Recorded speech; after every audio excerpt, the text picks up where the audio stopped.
Welcome back to Northwestern Outdoors Radio. I'm John Kruse.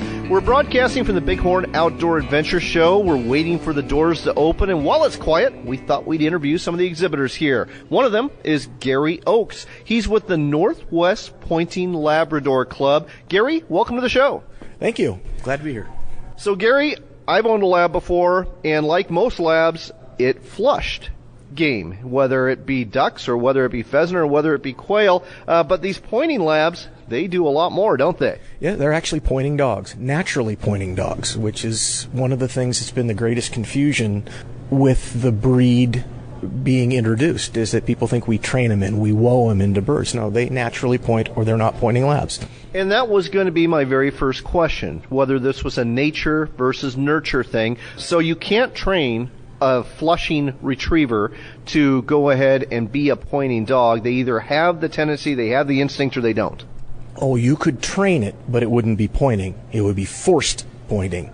Wouldn't be natural. These dogs, much like the Brittany's, German Shorthairs, naturally do it. And we check it from the time they're about 6-7 weeks old. We put them out on pigeons or quail to see if they have that natural pointing instinct. Just about any dog will point a little bit, but most of them won't hold a point. And that's what we're looking for, is a puppy that can actually hold a point. The pointing Labrador, is this an American thing, or is this something that came over from the other side of the pond, like England? I can't speak to whether Europeans have had pointing labs or not. The ones I'm aware of were all started here in the States, and they were started both in the South and then in Arizona. My dogs actually came out of a breeder that got it started in Arizona about 40 years ago. How rare is a pointing lab? Is it like 1% of the population, 10% of the population of the hunting dogs that are out there? Probably a small percentage right now. It's a tough question to answer because AKC, the lab is the most popular breed in AKC, so there are thousands and thousands of them being born. So as a percentage of the ones that are out there, it's small. As a percentage of local hunting dogs, there's surprisingly a large number of pointing labs starting to show up because people are realizing the versatility of a dog, that you can hunt ducks over in the morning, hunt pheasant over in the afternoon. So let's talk a little bit about the Northwest Pointing Labrador Club. What's your club all about, and how big is it in terms of whether it's just Washington State, or does it cover all of the Northwest? Northwest Pointing Labrador Club is an affiliate of the American Pointing Labrador Association. We were founded in 2014. I joined the club in 2015 when I bought my first pointing lab.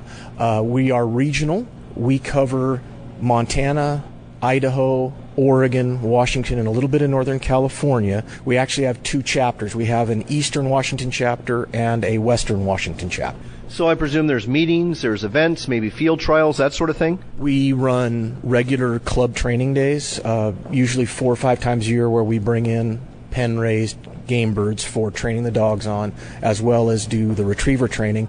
We run hunt tests. This year we're introducing a new hunt test on the east side, so we'll actually have a spring hunt test in Spokane, Memorial Day weekend, and a fall hunt test in Oregon a little later in the fall.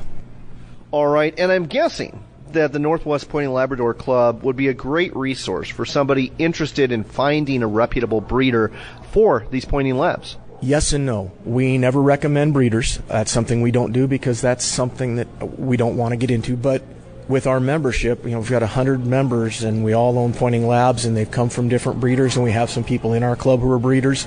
We can usually point somebody in the right direction without necessarily recommending a breeder. More than fair. So last but not least, how does a person find out more about the Northwest Pointing Labrador Club, and how do they join? So we have a website presence. It's www.nwpointinglabs.org, and we're also on Facebook at www.facebook.com/NWPointingLab. And all of our membership information, all of our events, training days, club hunts, and everything are listed there. Go to nwpointinglabs.org. That's nwpointinglabs.org, or again on Facebook, just look for NW Pointing Lab. Gary, thanks for sharing this with us today on Northwestern Outdoors Radio. Thank you very much. My pleasure.